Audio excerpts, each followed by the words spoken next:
Podría decirse que desde la llegada de los colonizadores al nuevo continente en 1492 comienza la problemática de la otredad entre los colonizadores y los pueblos originarios. Para los europeos, el otro americano va a ser un elemento esencial de reflexión y progreso, pero los europeos, por su parte, son el otro para los aborígenes.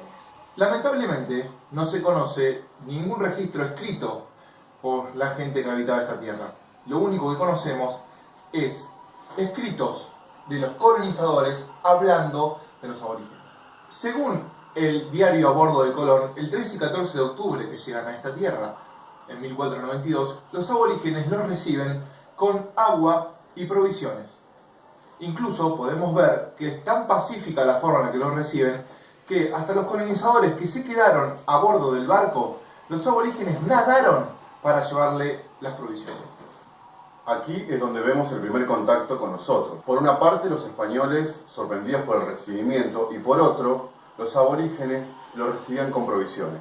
Hasta se cree que los aborígenes creían que los españoles eran enviados celestiales. Más allá del diario a bordo de Colón, otro de los testimonios son los testimonios de Fray Las Casas, el conquistador Hernán Cortés y de Sepúlveda.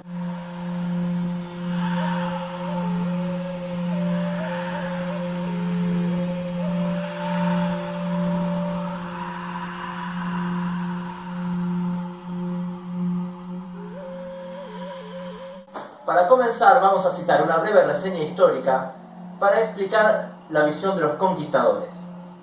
El punto culminante de todo esto es la aparición de Jesús. Para el cristianismo es el comienzo de todo el linaje del ser humano.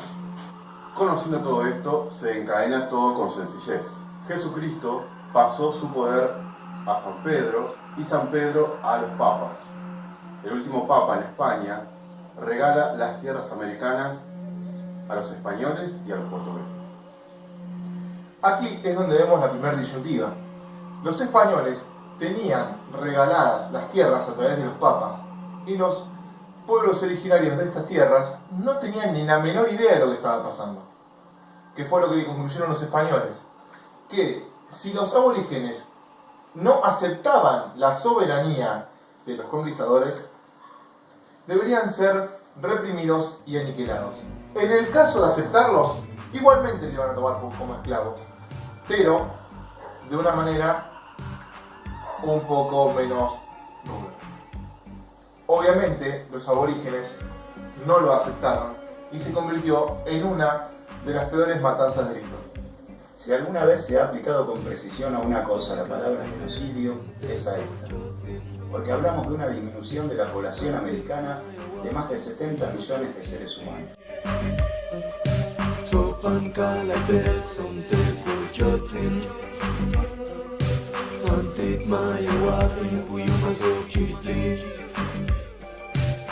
Estoy tan acostumbrado a estar vivo que ni cuenta me di cuando me volví sopilote. Cuando vuelo no tengo miedo, nadie me ha podido alcanzar. En la casa del colibrí no se ha escuchado la última palabra.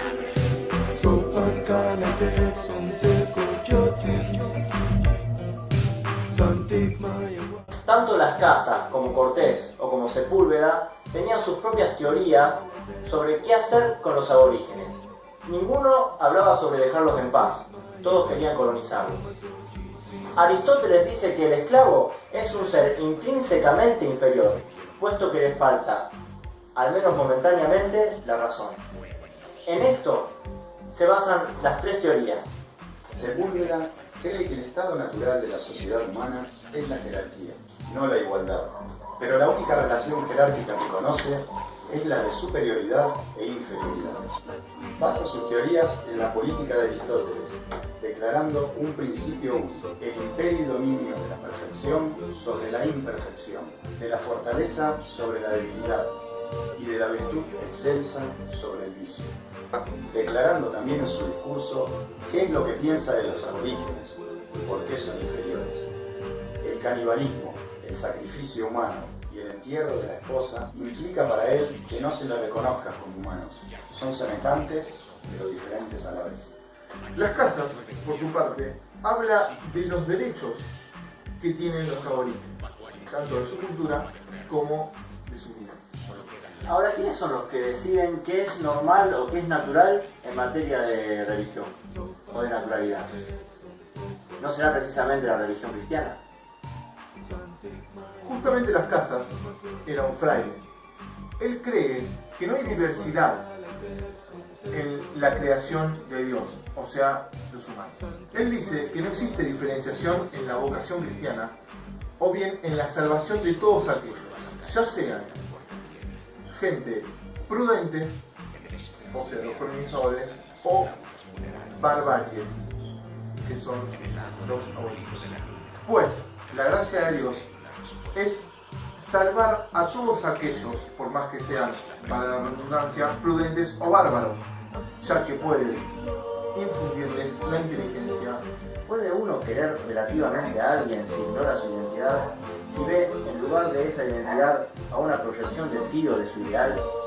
Las Casas, en su condición de cristiano y de adecuar su fe a su vida, en cierta manera los quiere a los aborígenes, porque quiere a todo ser humano partiendo de la fe de Dios. Si pero puede alguien querer a otro si ignora su identidad, o si ve en lugar de esa identidad a una proyección de sí o de su ideal. Para Las Casas, la única forma de adoctrinar a los aborígenes era a través de la religión. Él estaba totalmente en contra de la forma en la que eran tratados. Por eso creemos que Las Casas, más allá de ser una especie de colonizador, porque es lo que es, los trata de diferente manera. No con el castigo, sino con la imposición de su fe. Ahora, desde el punto de vista de Cortés, para llegar a la conquista, este conquistador afirma lo siguiente, que hay que investigar primero antes de conquistar. Hay que saber antes cómo viven, cuáles son sus ritos y cómo es el terreno. Hay tres pilares fundamentales que deben llegarse ante una conquista. Se forma una especie de teología: el estudioso, el comerciante y el religioso. El estudioso es el que primero estudia justamente el terreno, el religioso es el que se encarga de los ritos y el comerciante es el que se encarga de llevar todas las ganancias a la corona española. Ahora vamos a ver qué forma de dominio imponían los colonizadores para los aborígenes. Si examinamos la forma de dominio y exterminio que tenían los conquistadores para con los aborígenes, vemos que son tres: por homicidio directo, por malos tratos y debido al choque microbiótico. Por ejemplo, los conquistadores enviaban a los indios, enviaban a los aborígenes a trabajar a las minas de oro, privándolos de la alimentación y de poder ver a sus mujeres. De este modo, impedían la procreación de la especie, de la etnia.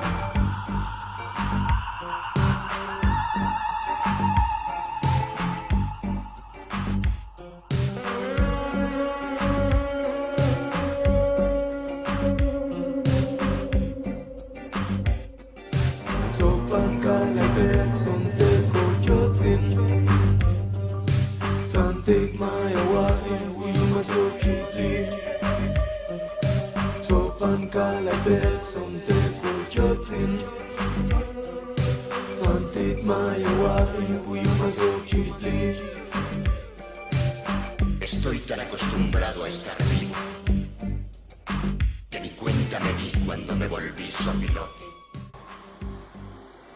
Hasta acá vimos la visión de los conquistadores cuando conocieron a los pueblos originarios. Ahora vamos a intentar explicar qué fue lo que pensaron los aborígenes cuando vieron a los conquistadores. Para esto nos vamos a basar en la carta de Luis Ramírez a su padre, escrita en 1528. Luis Ramírez, en su carta, describe una travesía por el Río de la Plata, pasando por el Paraná y yendo hacia Brasil. Más allá de todo, lo importante de esto es que Luis Ramírez describe civilizaciones aborígenes existentes en las costas del Paraná y alrededores.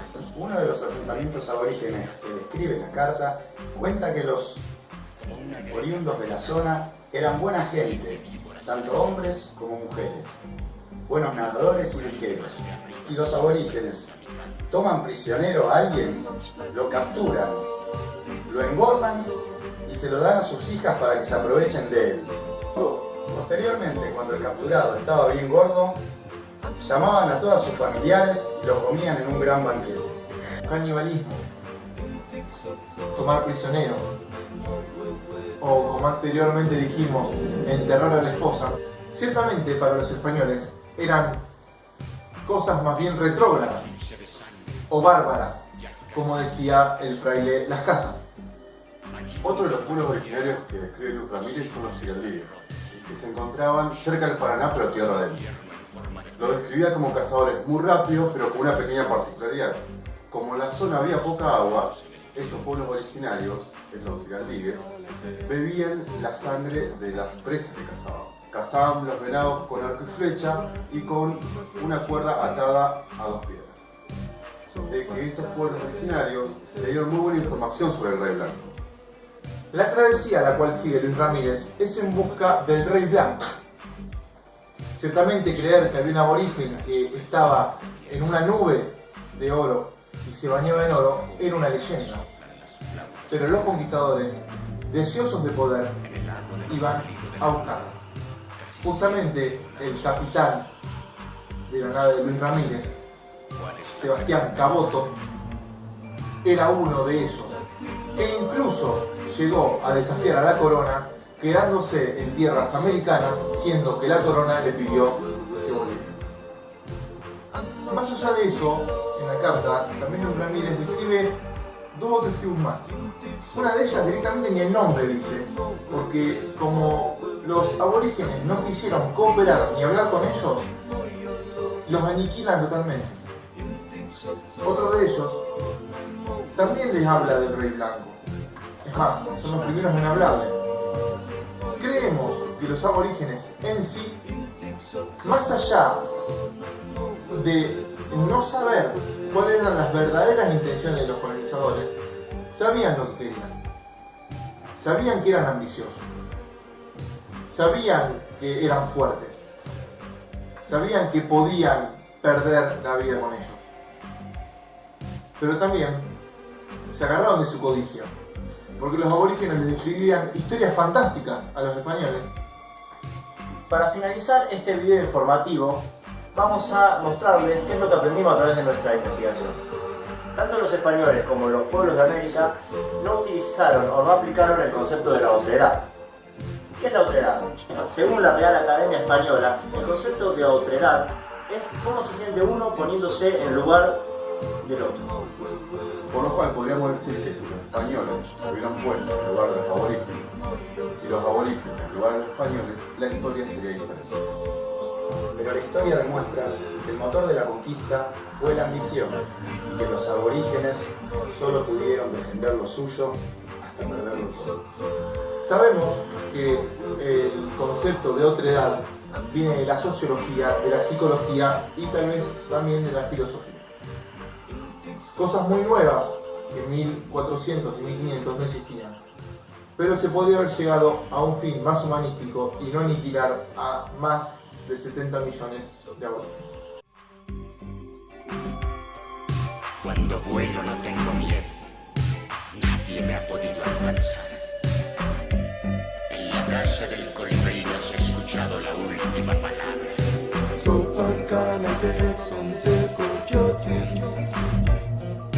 Santik mayawain uyuma sojiti Sopan kalabek sontek jotin Santik mayawain uyuma sojiti. Nadie recuerda exactamente cuando me vieron por última vez, cazando con las manos conejos de fuego en la oscuridad. ¿Se vio de algún modo la otredad? ¿Cómo vemos hoy en la sociedad capitalista en la que vivimos la conquista? Con todas las evidencias y los escritos que verifican el actuar de los conquistadores, ¿por qué en la actualidad no se les da el lugar que merecen los aborígenes? ¿Será que todavía seguimos actuando en cierto modo como los conquistadores, pero de una manera solapada?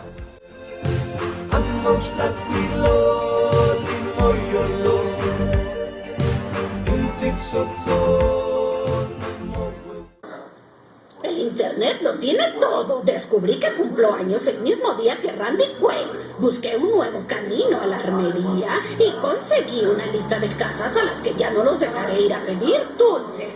Me siento orgullosa. Eres como Cristóbal Colón. Descubriste algo que millones de personas sabían antes que tú.